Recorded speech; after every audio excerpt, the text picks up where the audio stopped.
केन्द्रीय संस्कृत विश्वविद्यालयस्य मुक्तस्वाध्यायपीठस्य शृङ्गेरी स्वाध्याय केन्द्रस्य प्रस्तुतिः स्वाध्यायपाठः ध्वनिपाठः। श्री गुरुभ्यो नमः। स्वागतं सर्वेभ्यः। अद्य वयं यमकालङ्कारं पश्यामः। पूर्वं पुनरुक्तवदाभासस्य अनुप्रासस्य च ज्ञानं प्राप्तं भवद्भिः। यमकालङ्कारोऽपि शब्दालङ्कार एव। ततः अनन्तरं वक्रोक्तिः, भाषासमः, श्लेषः इत्येतेऽपि शब्दालङ्काराः अस्माभिः द्रष्टव्याः सन्ति। इदानीं यमकालङ्कारं पश्यामः। सत्यर्थे पृथगर्थायाः स्वरव्यञ्जनसंहतेः क्रमेण तेनैवावृत्तिः यमकं विनिगद्यते इति अस्ति। सत्यर्थे इत्युक्ते अर्थे सति, पृथगर्थायाः, पृथग् नाम भिन्नं, पृथक् अर्थः यस्याः सा पृथगर्था तस्याः नाम भिन्नार्थयुक्तायाः इत्यर्थः। स्वरव्यञ्जनसंहतेः, स्वराणां व्यञ्जनानां च संहतिः तस्याः, संहतिः नाम समूहः, क्रमेण तेनैव, तेनैव क्रमेण, तम् एव क्रममनुसृत्य इत्यर्थः। आवृत्तिः पुनरुक्तिः। यमकं विनिगद्यते, यमकमिति कथ्यते। स्वराणां व्यञ्जनानां च समूहः पदमपि भवितुमर्हति, पदांशोऽपि भवितुमर्हति। अपि च सा स्वरव्यञ्जनसंहतिः अर्थसहितापि भवेत्, अर्थरहितापि भवेत्। द्वयोः एकस्य अर्थसहितत्वम्, एकस्य अर्थरहितत्वमपि भवेत्। यदि अर्थसहिते भवेतां द्वे अपि स्वरव्यञ्जनसंहति, तर्हि तयोः अर्थः भिन्नः भवेत्। अत एव पृथगर्थता इत्युक्तम्। तेन एकार्थयोः स्वरव्यञ्जनसमूहयोः आवृत्तिः क्रियते चेत् यमकः न भवति इति सिद्धं। भिन्नार्थः तत्र भवेदेव। पृथगर्थायाः इति पदेन लाटानुप्रासः निवारितः भवति। स्मरन्तु लाटानुप्रासस्य लक्षणं किम् उक्तमिति। पूर्वं पठितं भवद्भिः। अर्थात् इदं लक्षणं, यमकलक्षणं, लाटानुप्रासं न प्रविशति। यतः लाटानुप्रासे शब्दार्थयोः द्वयोरपि पुनरुक्तिर्भवति, तात्पर्यमात्रं भेदमाश्रित्य। आवृत्तयोः पदयोः क्रमः एक एव स्यात्। अर्थात् एकः शब्दः दमो इति वर्तते, अन्यः मोद इत्युच्यते चेत् यमकं न भवति। दमो दमो इत्येव आवृत्तिर्भवेत्, अथवा मोद मोद इति भवेत्। अस्मिन् यमकालङ्कारे बहवः प्रकाराः भवन्ति। पादयमकं नाम पादावृत्तिः, पादार्धयमकं, पादार्धावृत्तिः, श्लोकावृत्तिना यमकम् इत्यादयः। उदाहरणं पश्यन्तु। नवपलाशपलाशवनं पुरः स्फुटपरागपरागतपङ्कजं मृदुलतान्तलतान्तमलोकयत् स सुरभिं सुरभिं सुमनोभरैः इति अस्ति। यस्मिन् पलाशे नाम किंशुकवने नवपलाशः नाम पत्राणि सन्ति, तत्र विकसितकमलानि परागैः नाम पुष्परजोभिः परागतानि वर्तन्ते, युक्तानि वर्तन्ते। लतान्तं, लतायाः प्रान्तभागः, तान्तं मृदुलं विस्तृतं च वर्तते। पुष्पाधिक्यात् सुगन्धितोऽयं सुरभिः वसन्तऋतुः। तादृशे वसन्तऋतौ कृष्णः रैवतकपर्वतं दृष्टवान् इति अस्य पद्यस्य तात्पर्यं भवति। इदं तु शिशुपालवधस्य पद्यमिति भाति। पलाश पलाश इत्यत्र द्वयोः सार्थकत्वं। प्रथमपलाशपदस्य पलाशपत्रम् इत्यर्थः, द्वितीयपलाशपदस्य किंशुकवनम् इत्यर्थः। सुरभिं सुरभिम् इत्यत्रापि द्वयोः सार्थकत्वं। प्रथमसुरभिं पदस्य वसन्तमित्यर्थः, द्वितीयसुरभिं पदस्य सुगन्धिमित्यर्थः। लतान्त लतान्त इत्यत्र प्रथमलतान्तपदं निरर्थकं यतोहि तत्र मृदुल तान्त इति अस्ति। लकारः मृदुल इत्यत्र युक्तः लकारः, अग्रे तु तान्त इत्येव, तेन लतान्त इति शब्दः तत्र सार्थकः नास्ति।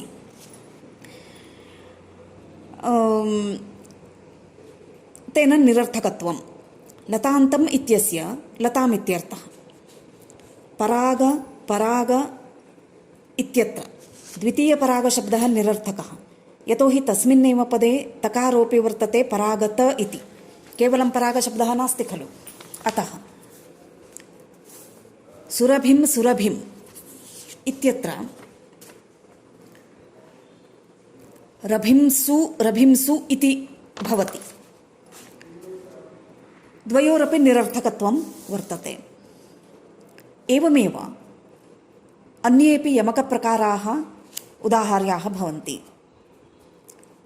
यमकश्लेषचित्रालङ्कारेषु ड लकारयोः व बकारयोः ल रकारयोः अभिन्नत्वम् आलङ्कारिकैः अङ्गीक्रियते। अत एव भुजलतां जडताम् अबलाजनः इत्यत्रापि यमकम् अस्ति इति अङ्गीकुर्वन्ति। यतोहि भुजलतां जलतां जडताम् एकत्र लकारः एकत्र डकारः, ड लयोः अभेदः इति अस्ति खलु, अतः तत्र भेदः न अङ्गीक्रियते। एवं यमकादौ भवेदैक्यं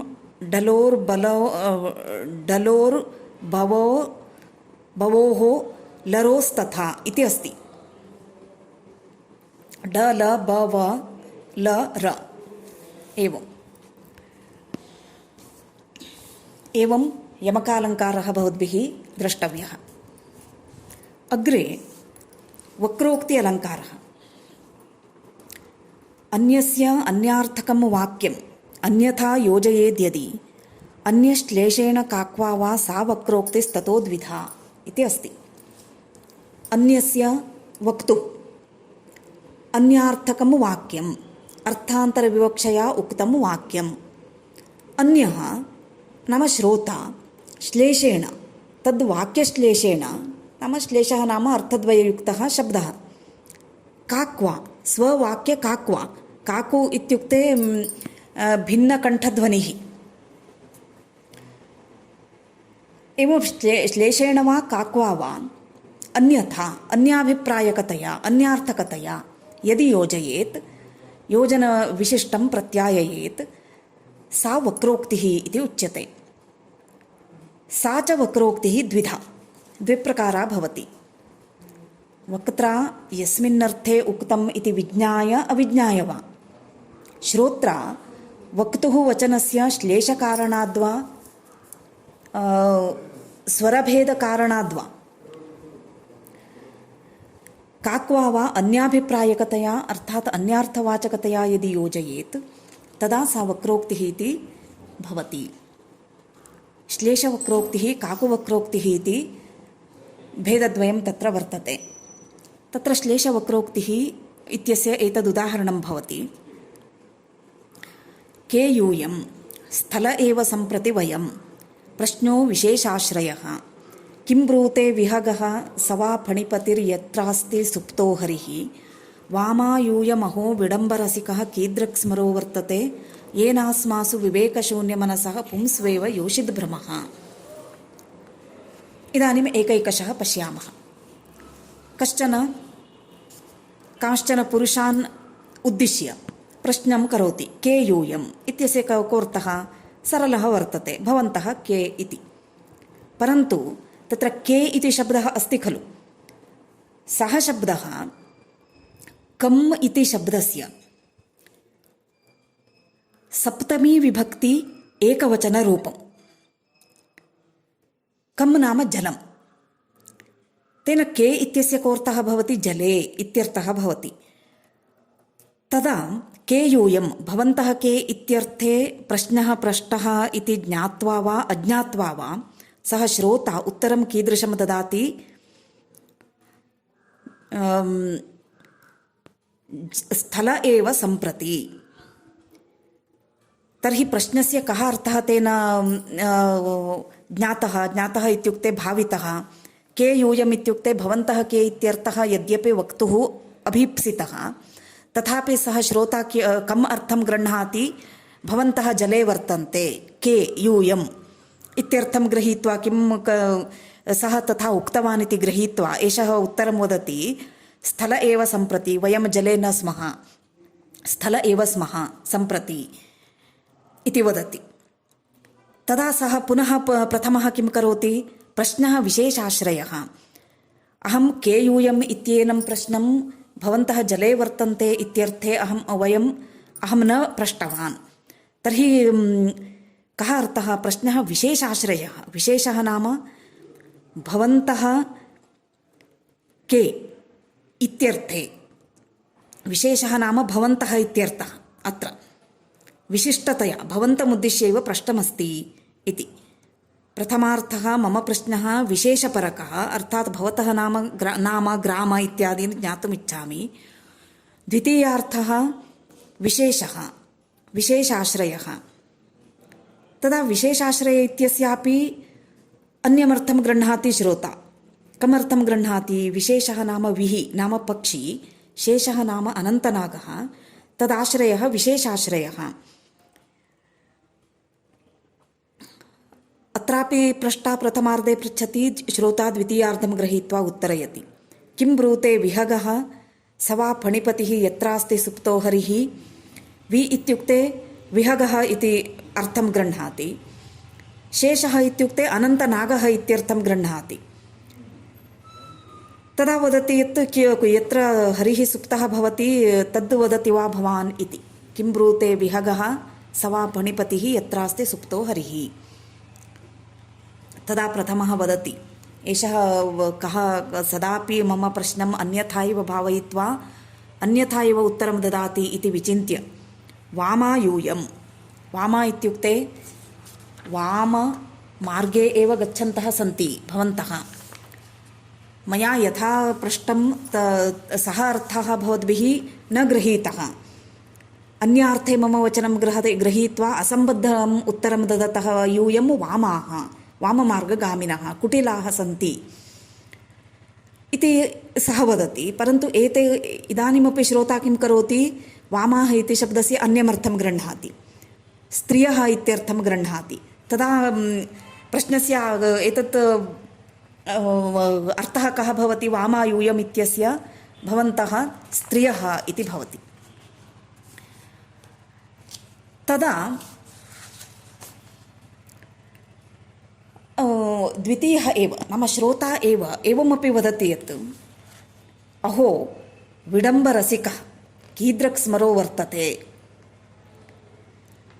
भवन्तः विडम्बरसिकः इत्युक्ते नाम विवेकशून्यमनसः भवन्तः कामाभिभूताः सन्ति यतोहि पुंस्वेव योषिद्भ्रमः वयं पुरुषाः स्मः तथापि वामायूयम् इति उक्तवन्तः भवन्तः इत्युक्ते वयं स्त्रियः इव द्रष्टाः भवता इति वक्तव्यं भवति। पुरुषेषोऽपि स्त्रीभ्रमः येषां जायते तेषां कामातुरतायाः किं वक्तव्यम् इति तस्य अर्थः भवति। एवं अत्र श्लेष एव वक्रोक्तेः कारणमस्ति। सर्वत्रापि श्लेषः खलु के इत्यत्रापि किम् इत्यस्य पुल्लिङ्गे प्रथमाविभक्तौ बहुवचनरूपेऽपि के इति भवति कं जलम् इत्यर्थे सप्तमीविभक्ति एकवचनेऽपि के इति भवति। एवं श्लेषः एवमेव सर्वत्रापि अत्र श्लेष एव आश्रयः भवति। पुनः विशेषः इत्यत्रापि भेदः इति एकः अर्थः वि नाम पक्षी शेषः इत्युक्ते अनन्तनागः इति विशेषशब्दस्यापि अर्थद्वयम्। पुनः वामा इत्यत्रापि वाममार्गगामिनः इत्यर्थः पुनः स्त्रियः इत्यर्थः। एवं रीत्या श्लेष एव अत्र वक्रोक्तेः मूलं भवति। अतः श्लेषवक्रोक्तिः इति उच्यते। अन्या वक्रोक्तिः भवति काकुवक्रोक्तिः। काकु इत्युक्ते ध्वनेर्विकारः। तस्य उदाहरणम् एवं भवति काले कोकिलवाचाले सहकारमनोहरे कृतागसः परित्यागात् तस्याश्चेतो न दूयते।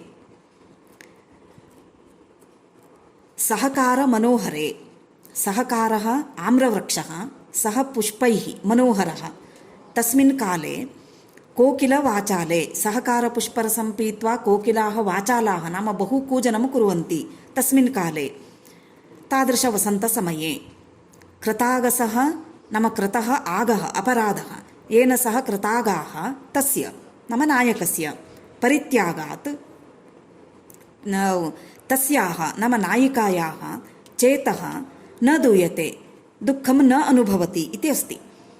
कश्चन नायकः नायिकायाः विषये कञ्चन अपराधं कृतवान्, तेन क्रुद्धा नायिका तं त्यक्तवती, तथापि तस्य परित्यागेनापि तस्याः मनसि दुःखं नास्ति इति श्लोकार्थः वर्तते।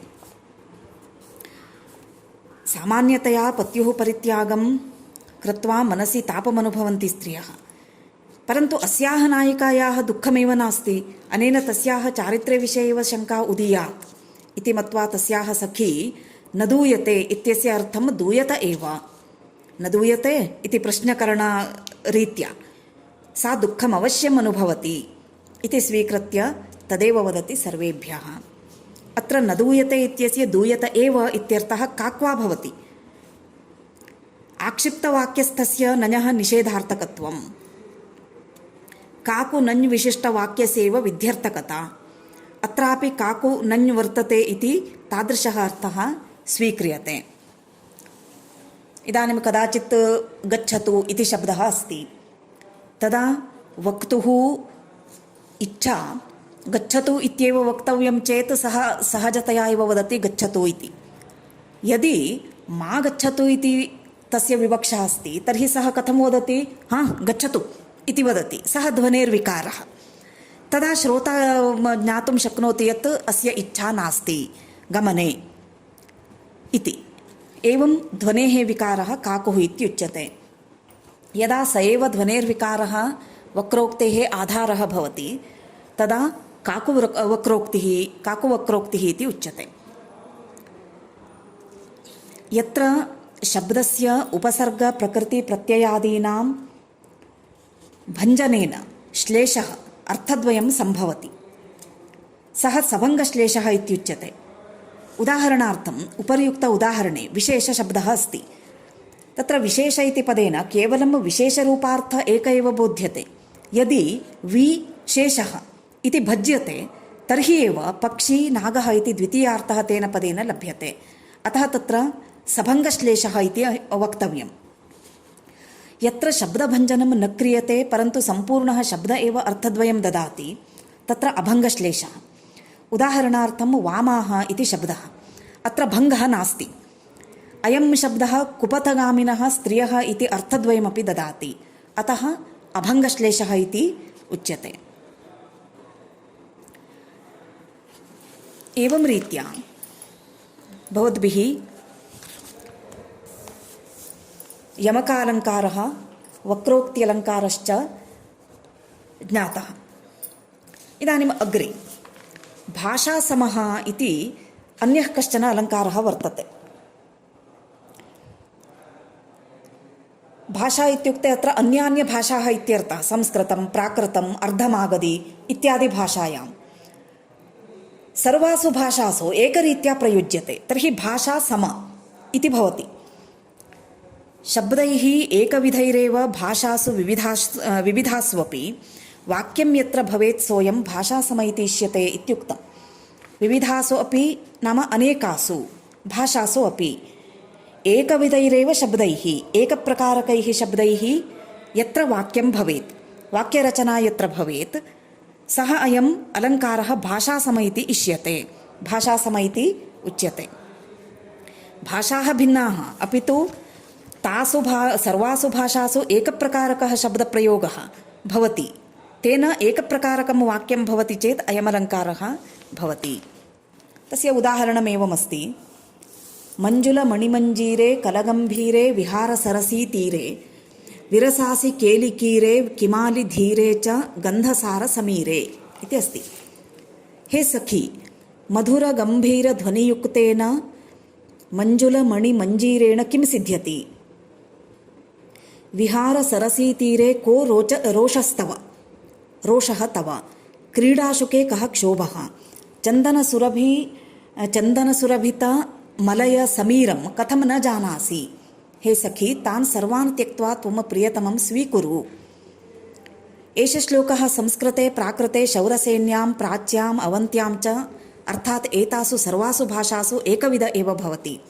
कस्यापि शब्दस्य परिवर्तनं नास्ति। अतः अत्र भाषासम अलङ्कारः वर्तते। सर्वभाषासु एकविधैः पदैः वाक्यघटितत्वे एव अयमलङ्कारः भवति। तादृश एकपदेन तु वाक्यघटने तादृशस्थले न अयमलङ्कारः सम्भवति। अत एव सरसं कैणकौवम् इत्यत्र भाषासमालङ्कारः नास्ति। इदं तु प्राकृतवाक्यं भवति। संस्कृते एतत्तु सरसं कवेः काव्यम् इति भवति। वाक्यं तु भिद्यते खलु। तत्र कव्यम् इति अस्ति, अत्र काव्यम् इति अस्ति। परन्तु पूर्वं यदुक्तं पद्यं मञ्जुलमणिमञ्जीरे इत्यादि पद्यं यदुक्तं तत्र तु प्राकृते संस्कृते शौरसेन्यां प्राच्याम् अवन्त्याम् एकः वर्णः अपि परिवर्तितः न भवति। अत एव भाषासमालङ्कारः अत्र वर्तते इति उच्यते। सरसं कैणकौवम् इत्यत्र केवलं सरसम् इत्येकमेव पदं समानं वर्तते संस्कृते प्राकृते च। किन्तु कैण इति प्राकृते वर्तते, कवेः इति संस्कृते इत्येवं रीत्या परिवर्तनं तु वर्तते एव। अतः भाषासमालङ्कारः अत्र नास्ति। एवं यदि कानिचन पदानि समानानि भवन्ति चेदपि कानिचन पदानि भिन्नानि भवन्ति चेत् तत्र चमत्कारः न जायते। अत एव सम्पूर्णं काव्यं नाम सम्पूर्णं पद्यं यदि अनेकासु भाषासु समानतया प्रयुज्यते तदा एव कश्चन चमत्कारः जायते इति हेतोः तत्र अयमलङ्कारः अङ्गीक्रियते। अग्रिमपाठे वयं श्लेषालङ्कारं पश्यामः। तत्र तु श्लेषालङ्कारः दीर्घः भवति। अनेके भेदाः अपि सम्भवन्ति तस्मिन् अलङ्कारे। तान् विषयान् वयम् अग्रिमपाठे पश्यामः।